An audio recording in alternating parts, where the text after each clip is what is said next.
live. What time is it? 32. Well, well, well. Hello, hello, hello, hello. Good morning, good afternoon to you. Welcome to Tottnam Hotspur, USA. I'm DJ Paul. Let's see. I need doc YouTube control. Let me get in.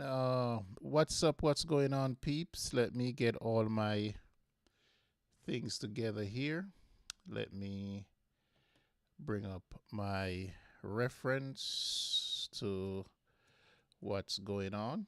Bring up my account, YouTube.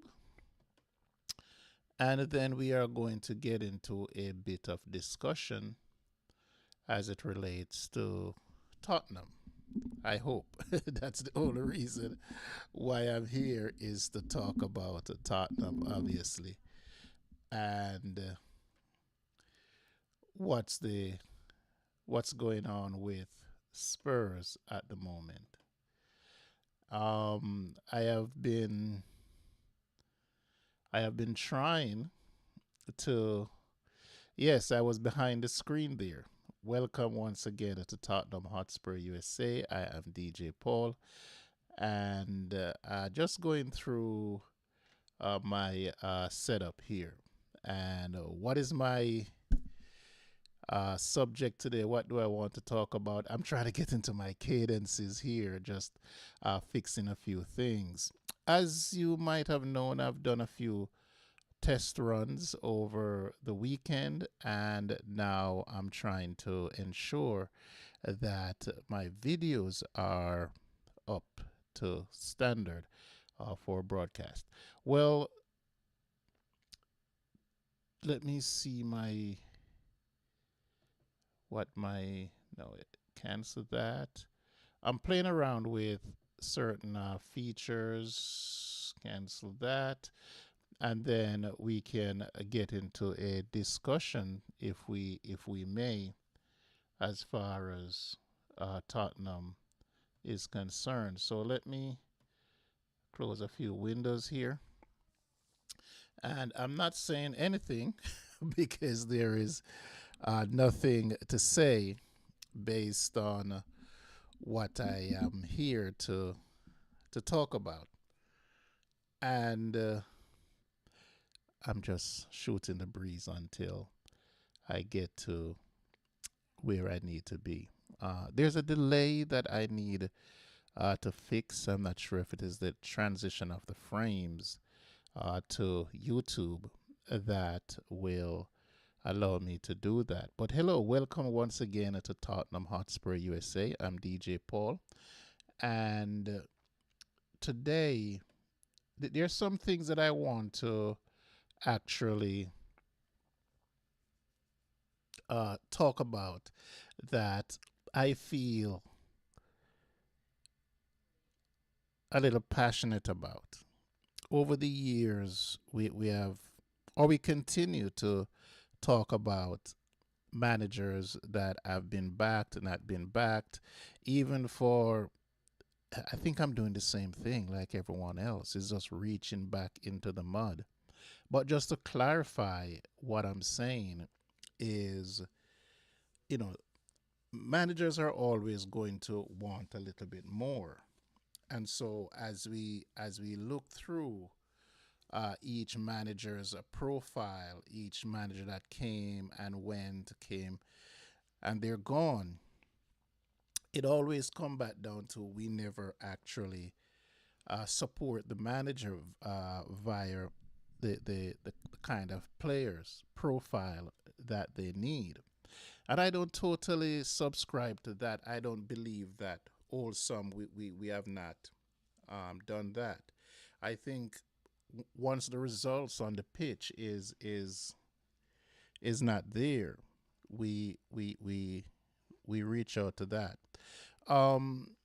When we look at Spurs on a whole, Chelsea tried this with the youth movements when Abramovich left, and it did not work.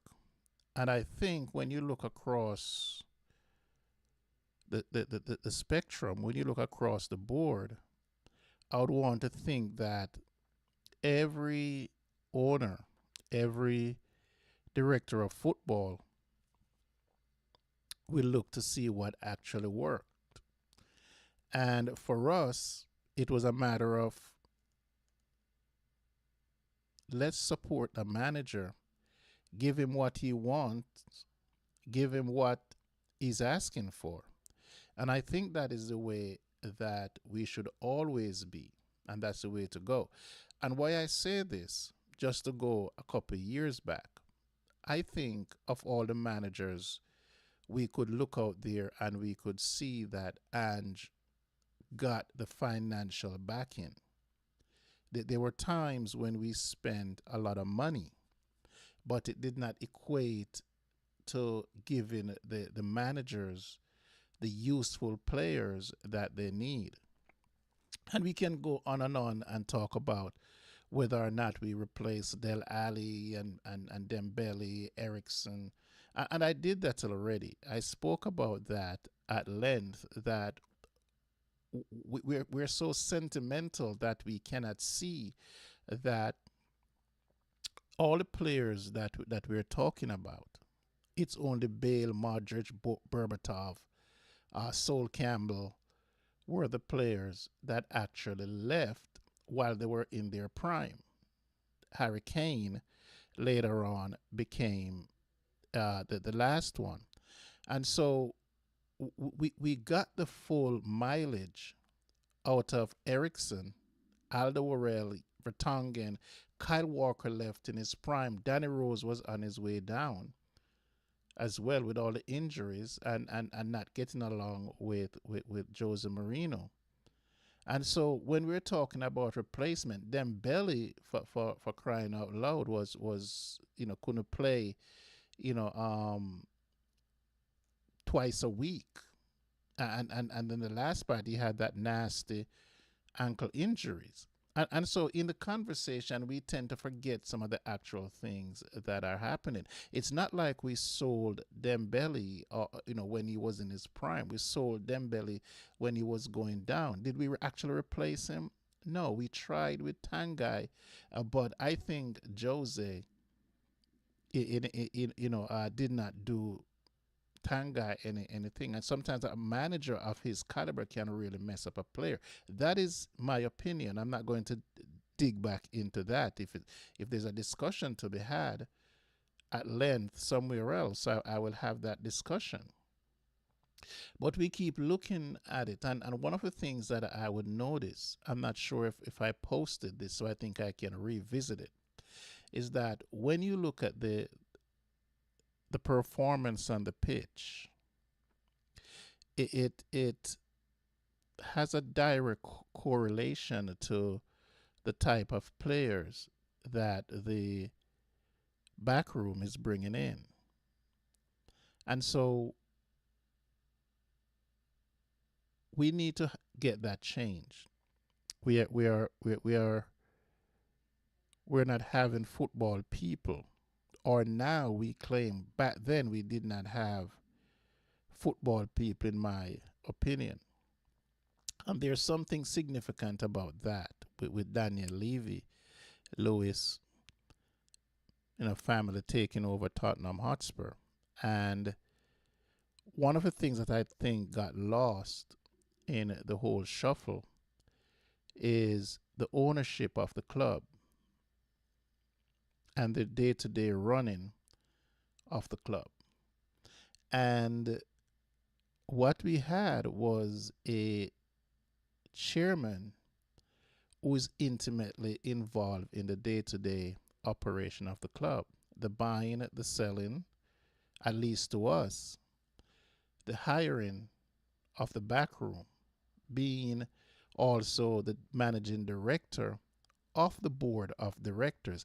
That's a lot of things that was going on. He was also responsible for, the entertainment, the other parts, that became non-football entity that Levy was overseeing. And so when Scottman was brought in, and I covered that, I said this man has no idea what football is supposed to be. And so Scottman, what to me was a mini me of Daniel Levy. He was all about the infrastructure, and so we wasted a year with Lange and Paratici at the same time being out suspended, through whatever the courts. And so what we need to look at in retrospect, that can give us a clear indication as to why Spurs are the way they are. And we cannot look at Spurs in a vacuum for the answers. If we expand the thought, if we expand and look at United, if we look out a little bit and we look at Nottingham Forest, we look out and Chelsea, there is something synonymous about those clubs and why we're having so many problems right now.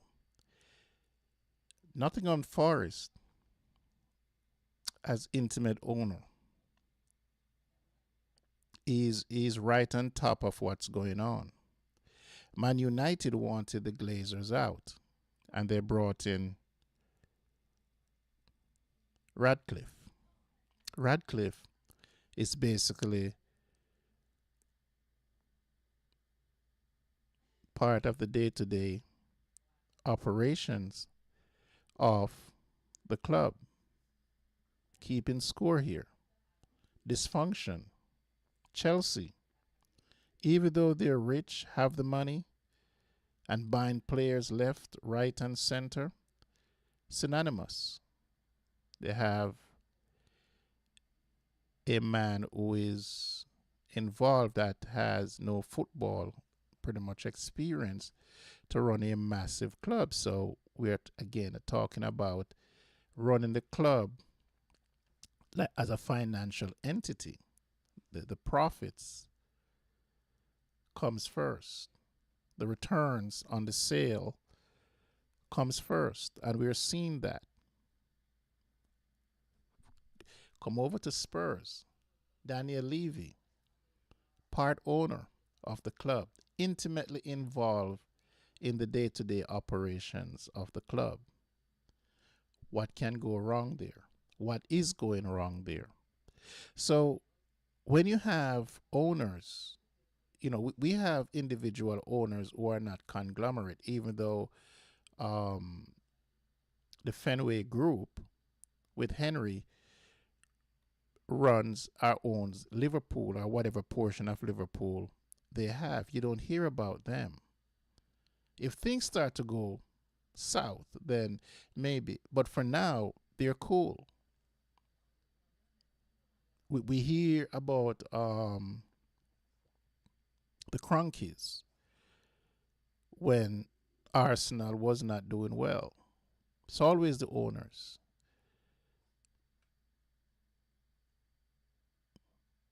We hear about City because they're doing exceptionally well, and that it's because of the money. There's nothing else that's going on. They can afford to buy who they want to buy. And that is so patronizing to say that, because every club and every player has their value. And if they can afford to amass the players they want through their financial well-being, you still need to coach that. And so we are looking at the PSGs and City as though they don't need to be coached. If that was the case, anybody could do the job. And that's not true.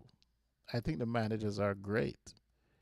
We saw that with Bayern. Bayern doesn't spend a lot of money, but they still attract players, and they still need a coach. So it's time that we kind of think about that in essence when we are talking about clubs that are successful, who actually their success comes because of their stability and their financial well-being. What I'm trying to say is that the clubs that are supposed to be quote unquote bigger clubs, you can look to their troubles and you will see meddling owners. In this case, I think with Levy at the time, through the years, 25 years, owning a third of the club pretty much and being a part of the day-to-day operations of what's going on. Obviously, Levy has a boss because he has been relieved of his duties. Just remember that. He has been relieved of his duties as the chairman. It doesn't mean that he gave up his 29.6% shares in the club. So we don't know anything about that. We can stay here and we can wax on about all the things about Daniel Levy. And until that is made public, we are going to have an opinion about something that has not really come to the fore. And so here I am today, Monday, talking about what's supposed to be non-football related aspect of the club. Paratici is supposed to be on his way out, and how do we get to this point where the board obviously may have sensed that Daniel Levy was on his way out, but yet he was allowed to be responsible for the summer window. He was responsible for hiring the manager. He was responsible for firing the manager. He was responsible, even though that happened further down in the summer, to bring in the likes of Vinay and whoever else and Donna Colin leaving. All the things that were happening there involved Daniel Levy, and all the moving and shaking that was going on led us to believe that there were other players like the Lewis family and what they were doing behind the scene. I really and truly think that the infrastructure, the aesthetic, and all the contracts and things that Daniel Levy proposed was glamorous, sound good, achievable, and once all of that was done, the group turn around and say, oh, we're still a football club. Let's concentrate on the football.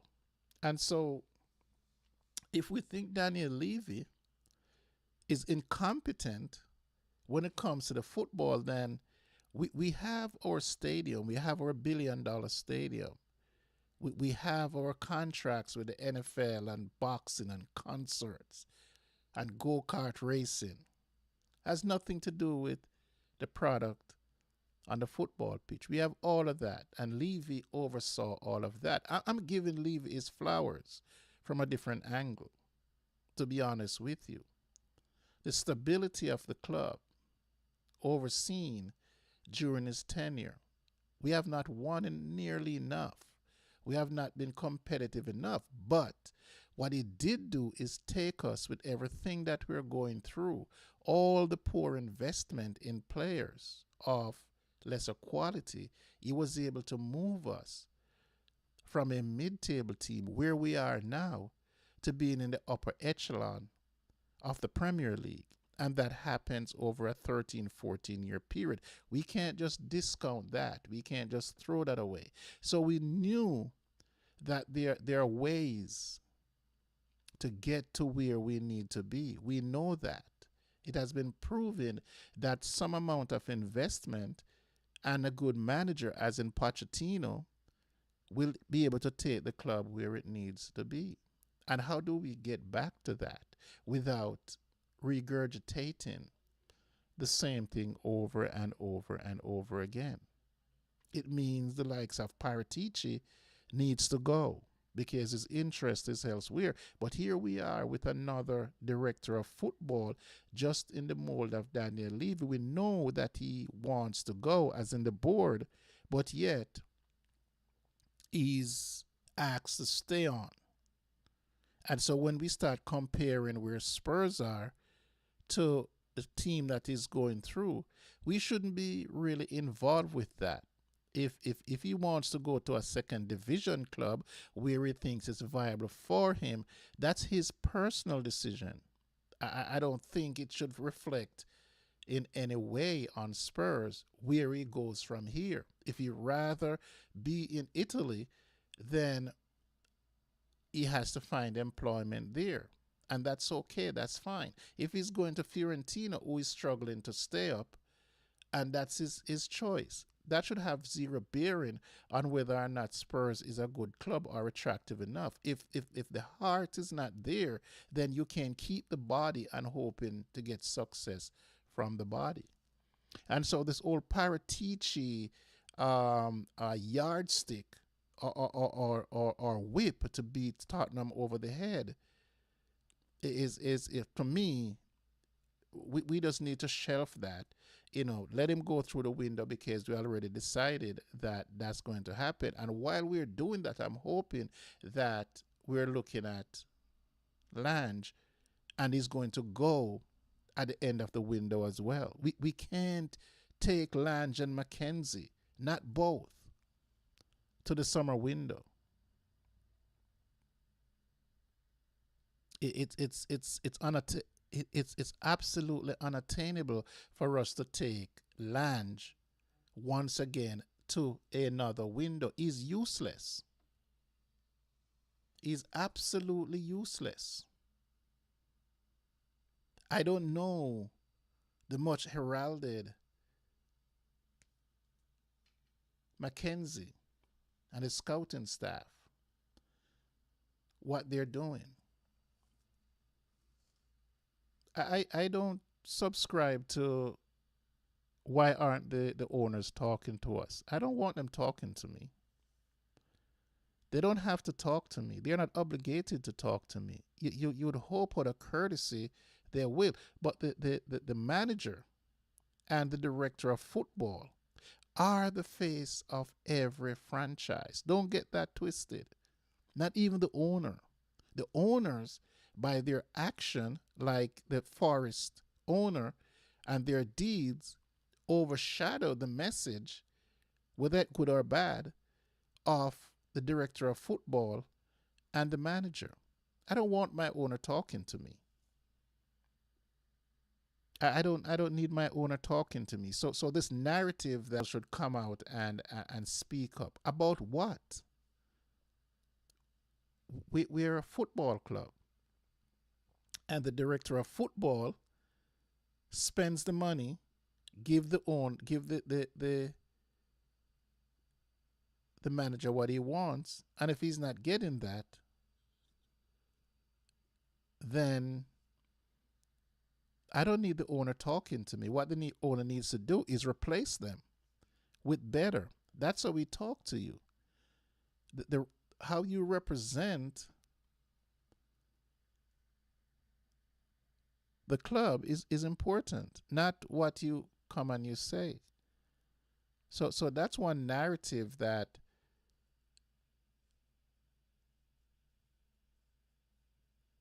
I don't think it's really important to me, in my opinion. That's just my old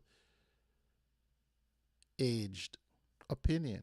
I don't need the owner to talk to me. Talk to the director of football and the manager. Fire them if they're not doing what is expected to make the football better. And by reflection of that, if the director of football is doing what he's supposed to do along with his scouting department, then that should result in better quality players on the pitch. Then the manager can talk to me. I don't need the director of football talking to me either. I want to hear from the manager. What's going on here? Are we getting players in? Yes or no? They're working on it. Why are they working on it 120 days that they have, and this has not resulted in us bringing any players? That's what I want to know from the manager. Why are we 12 days into the window and we sign a 19-year-old? I don't want the owner to talk to me. I want the manager to talk to me because he is the face of the franchise.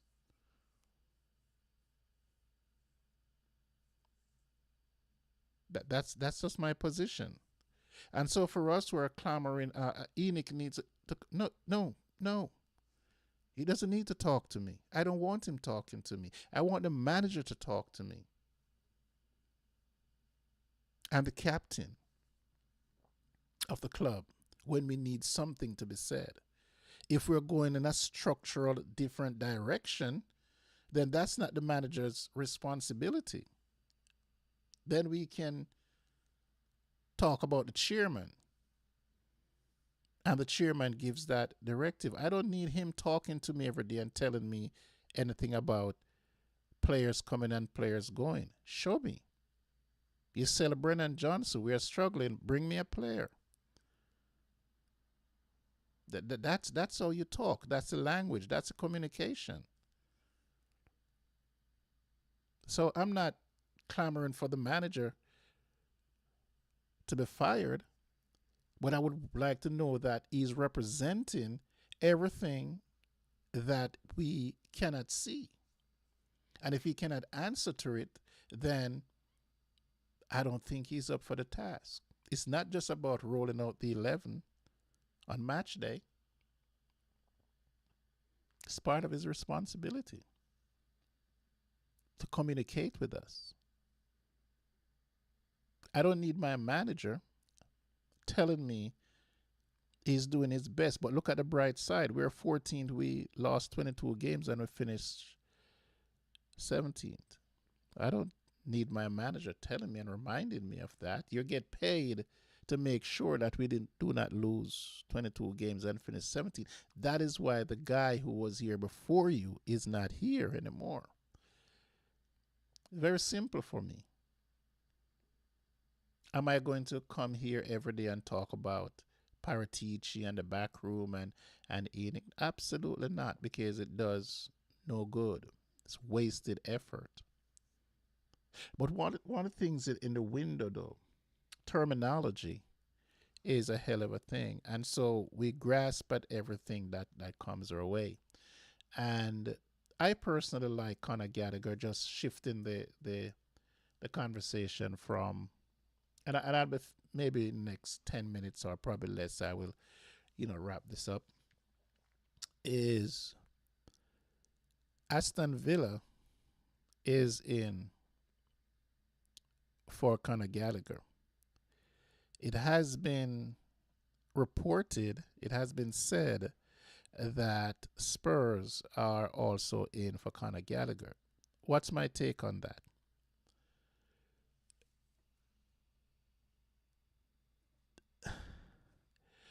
We are just not a very attractive club.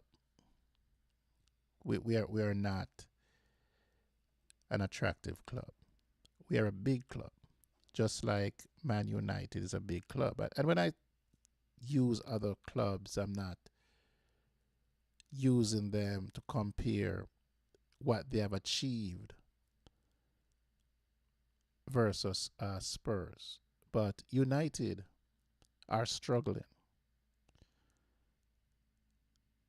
but they still attract players because they earned it. They earned the right to attract players based on their history of winning. They're still attractive. Spurs, on the other hand, do not have that track record. And so when we look at Aston Villa, who is an emerging club, we talk about, and I talk about, the symmetry between the head coach and presumably the well-run back room. We can only assume that we can't say everything is hunky-dory for the sake of it, but The harmony you see in public, you can only go by that harmony is backroom to Unai Emery, and you see the product on the pitch. Here is something that goes unnoticed. Aston Villa just signed two teenagers. Yes, in this window, they have signed two teenagers. And I want to get back over to Conor Gallagher, right? No one is complaining that Aston Villa signed two teenagers because that's not their MOs. They may have seen talent that they can invest in, and they took it. That is how I read it. Not that Aston Villa all of a sudden is going out there and signing young players. And furthermore, if they go out and sign young players, then they have a system in place to bring those young players in. And not like Spurs, who goes out and sign young players and then burden them with the need to perform, burden them to lift the club and take us to the level that we're supposed to. That's a big difference.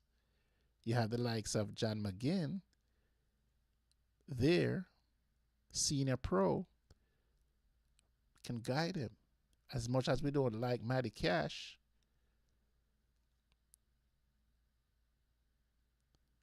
they're senior pros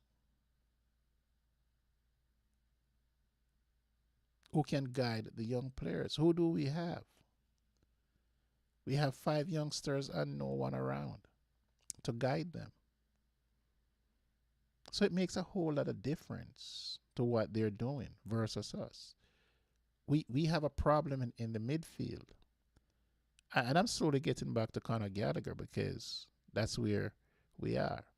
We have a problem in the midfield.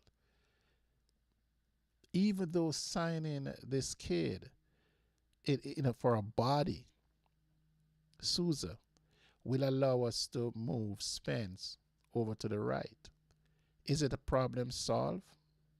Maybe, maybe not. Maybe he's going to become a good pro, but we didn't need a 19-year-old untried teenager to be a problem solver, especially in this window, especially being in the Champions League. The deal was easy. It was a matter of what we want and how we want to structure the deal, how much we are willing to pay. That was an easy deal to be made. Conor Gallagher, now on the other hand, where we need someone with a spine to add to the fulcrum of that midfield, especially with Benton Kerr being out. We should be lining up and giving Conor Gallagher the VIP treatment as long as we enter into the race, right? Whatever Aston Villa needs are, they still have a crowded midfield, even though you can make the case that they are a better team and they're going somewhere. Conor Gallagher's problem is not that he doesn't have a team. His problem is that his ambition is not being fulfilled at the team that he's at right now. So let us forget about Conor Gallagher as a club, as a fan, being a former Chelsea player. He's not leaving from Chelsea directly to Spurs. He's coming from Atletico Madrid, and that's how I look at it. He's coming from Madrid, former Chelsea player, former Chelsea captain, former youth player for Chelsea. All of those things becomes former. His career, though, at age 25, is being stagnated because I thought him going to Atletico with the way Simeone plays and Rodrigo de Paul leaving, Griezmann is on the decline. He's getting older. That there would have been enough minutes for Conor Gallagher, and that's not working out. And I've been saying this since last year. Why not even to see if we could get Gallagher on loan. And it came full circle now. So if Conor Gallagher, in his ambition, talking to the player, right? And remember, I said being attractive to players matters. It's not about your money, because every club has money to spend. It's just a matter of where you're going to spend it and how you're going to spend it. You can forego certain spending. For example, if you have a player like a Luca Barnett Williams or William Barnett, and you said, you know what, I'm going to buy some time in this window and promote this youth. So I'm not going to go out there and spend my capital, even though I probably will be able to get a Marmouche. But what is important to me, I'm missing something. And instead of going after Marmouche, right, what I'll do is solve the problem right now and elevate a youngster, which is going to save me money, and I can put my investment into a player like Conor Gallagher, who is going to help me right now in the immediate. Not saying that Marmouche would not help you in the immediate. He will help you up front, but you're still going to be lacking behind him. So if you're getting a playmaker, then it's your job to go convince Conor Gallagher that Spurs is going to give him those minutes. It is for us to say to Gallagher that I understand that you want to go to Villa and Villa is competing with us. But here's the deal. You will be a starter, just looking at the lay of the land, with Spurs. There is no guarantee that you're going to start, because if and when you go there, somebody going to have to move. I understand that Kamara is injured, but he's coming back. So what is the long-term benefit of going to Aston Villa? Are you going to be there when Onana is healthy, when Talisman is healthy, when Kamara is healthy, and Morgan Rogers, who now has been shifted out left because Morgan Rogers needs to play, and he doesn't have a, not that he doesn't have a space, but his type, the way he plays, requires that he has to be in the starting lineup. So he gets shifted out left. Morgan Rogers is a number 10, but he's predominantly playing off the left. So we have to look at those reasoning. I'm going to wrap it up in a few minutes. We have to look at those reasoning to sell that to Conor Gallagher. That chances are, the way things are, even if Kamara goes down, there's no guarantee that you're going to be in the heart of the Aston Villa team. You will only be up just the way you are now, a spare part at Atletico Madrid. If Onana is healthy, Talisman is healthy, you'll be a bit part player nonetheless. No such thing for you if you want playing time, if your ambition is to be seen by the England manager to be a part of the World Cup squad. Long shot, anywhere you go. You're not going to get enough time with healthy bodies at Aston Villa. You will get more time at Spurs. Healthy bodies are not. So what's your ambition? Are you looking to establish yourself, or you want to be also? So we can look at it from that perspective. So we're supposed to be selling that to Conor Gallagher. But if we were attractive as a club, we wouldn't have to make all those arguments, because he has the money, they have the money, we have the money, let's go. We have the playing time for you. We need your service. Let's go.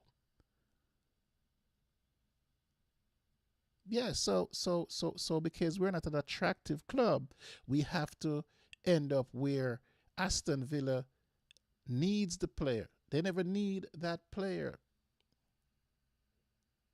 when they close the summer window. But now that the player that we're attracted to, that we need, another club who is attractive, have some needs for that player.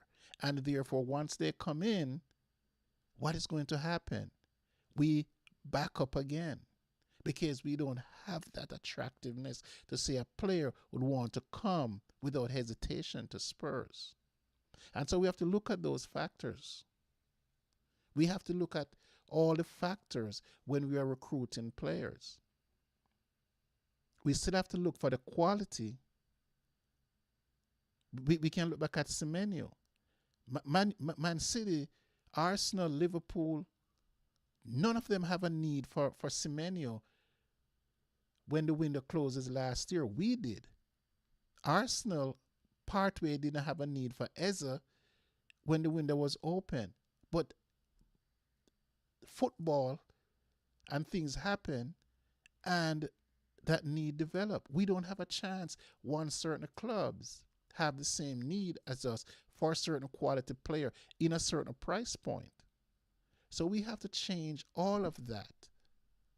We are able to compete. If we are not going to be able to get a Conor Gallagher for less than $40 million, then how are we going to attract players that are 65 million? The quality of Conor Gallagher is right there for us. Conor Gallagher is not in the first tier that a club is going to say, that's the player. That's the player. I need to be first in line. Conor Gallagher is not that kind of player. For a City, for Arsenal, for Chelsea, they sold him. But he is for Spurs. And he is for Aston Villa and the Newcastles. And therefore, if we are not as attractive a club as Aston Villa and Newcastle, and we can sign a Conor Gallagher, Mark, it is not just Conor Gallagher that we're talking about here. We're talking about the caliber, the need to get a player like that in. And we can't go out and convince Gallagher that he needs to come to Spurs, that forget about Aston Villa, because if you go and you solve their problem in the short run, you are not going to get the role that you would like to have. We saw that at Chelsea with Fernandes and Caicedo and Lavia, who is injured. If they don't sell Lavia, they're still going to want a pound or two out of him. You saw James pushing up in the midfield. So therefore, Conor Gallagher became excess to requirement. And that's exactly what will happen to him again when and if he goes to Aston Villa. No such thing will happen to him at Spurs. He can play as an 8, he can play as a 6, he can play as a 10. There's always room there for him. And we cannot convince a player like Conor Gallagher that Spurs is where you should be. We have a problem. We have an identity problem. And we first have to rectify that, get a stronger hold of that, and take care of that before we talk about going out there and buying players, competing for players. If we can't convince a Conor Gallagher early, do you want to come? Yes or no? Okay, bye. See you later. We don't need to monitor him. We don't need him to run the full gamut of everybody who wants to see him. Spurs need you. Are you coming? You're not coming. Bye. See you later. Let's go out and find another player. Simple. We can't waste our time running around trying to convince players to come. But that's what we're doing because, like I said, we are not an attractive club. And that needs to change first, and that starts with the back room. We are not supposed to be harassing the manager about signings. I want X player, I want X player, I want X player. Go get me them. That's it. That's all the manager is supposed to do. I expect signing to come in. When? Don't really know, but it's coming. A week? Maybe. Give him something to tell us. I don't want to hear from the owner. I don't want to hear from the director of football or anyone but the manager, because they are supposed to speak on behalf of the manager in the back room. The manager is supposed to represent them, being the face of the franchise every single day. I don't want to hear from Enoch. So for those who are talking about they want to hear from, no, I want them to make us attractive with their actions, not what they're saying. And I'll leave it there for now. Thank you for watching. Thank you for being a part of the experience. I'm the Rude Boy, DJ Paul, once again on the Rude Boy Sound for Tottnam Hotspur, USA. Peace, and I am out of here. And come on, you Spurs.